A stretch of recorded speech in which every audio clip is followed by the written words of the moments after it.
This is an area now that's one of the fastest growing categories, and wearable tech in particular. You can see it everywhere in the press.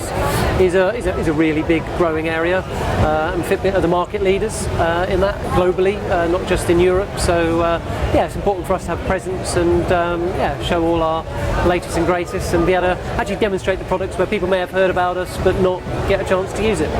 Because obviously Fitbit are now known as one of the best kind of sports bands out there at the moment, and the market is so big and changing. And I mean, how long has Fitbit been around, and how was it carving a space in the wearable technology industry that's so young?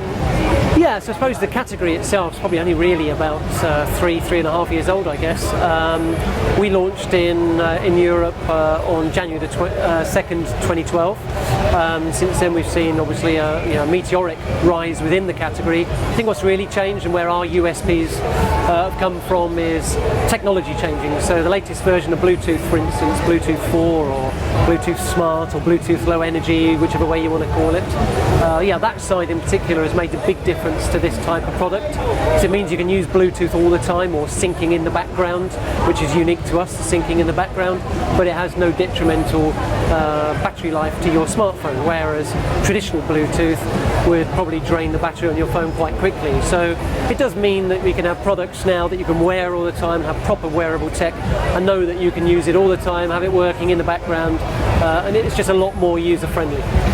Because how has connectivity really changed the fitness game? Because obviously before you just have a band that would log all your health. How's connectivity really changed that? Well, it's changed it because of course now, because we're syncing in the background as well, you've got an app that gives you the latest data all the time. Before, yes, you'd maybe be wearing a device, it might give you some stats on the screen, but actually probably wouldn't update necessarily until you plugged it into your computer, which, let's be honest, for the first couple of weeks when you buy the product you might do, but actually the motivation to do that and the keenness to do that, you start to slip and you don't do it. So by having it permanently connected and syncing, you've always got the latest data there to motivate you.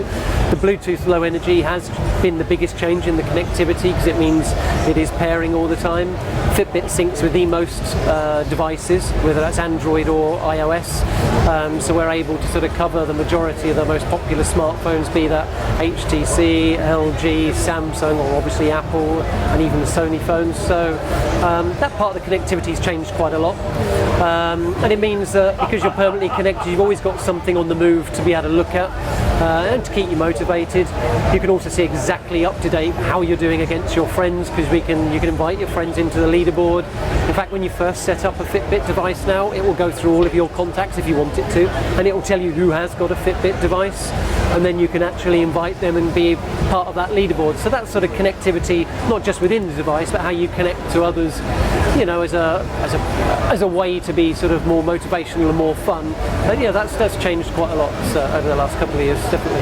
Of course, that idea of being held accountable for your actions, and I think the notion of sharing has just skyrocketed in the last 10 years. And yeah, it's interesting, that idea of your colleagues and things. And are we seeing businesses kind of? Yeah, so it's not just, you know, yes, you can invite your friends, of course you can, into your own leaderboard, but yeah, we have a really big part of our business on the corporate side, and we also have a corporate dashboard now. So with businesses, we can invite them as part of their wellness plan to actually finally, for the first time, have something tangible and gives them a return on investment. So rather than giving all the staff maybe a program or a pedometer, which will hopefully motivate them to do more, we're now actually able to show them a group dashboard which will bring together all the data into one place, and you will actually be able to see how the whole company is doing together, all in one place. More importantly, if you really want to have some fun and break that down further, it will also segregate them in departments, which departments are doing the best. Then you've got a leaderboard which is, you know, all different departments, might be sales versus marketing versus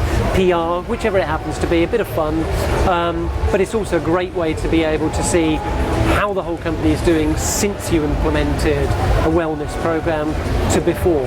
And that's the first time perhaps HR departments have had to be able to really show them the differences the products make, where before it was a hopeful, I'm sure this is helping, but never really having anything tangible to be able to look at it. So why would a business want to implement a wellness program? What does that do to productivity and yeah, so On average, of our millions of users we have, on average people do about 43% more activity once they've actually started to monitor what they do. Now in a business that usually means that if you're monitoring, because Fitbit monitors your health, not just what you do during the day and hopefully getting you more active, but also during night with your sleep tracking as well. And if you can improve your health because you're more active body is a more active mind, and if you're getting better sleep, then of course that hopefully means you're in a much better shape the next day. And actually on average corporations lose about they're able to gain, should I say, 2 extra days productivity out of employees by rolling out a wellness program. And those 2 extra days of truancy, or people that don't feel particularly great in the morning, could be just they're not sleeping very well because they're not monitoring it. We can help with that and help monitor and help improve that sleep efficiency. And if we can save the businesses on average 2 extra days per employee a year of extra productivity, then that's a massive bonus.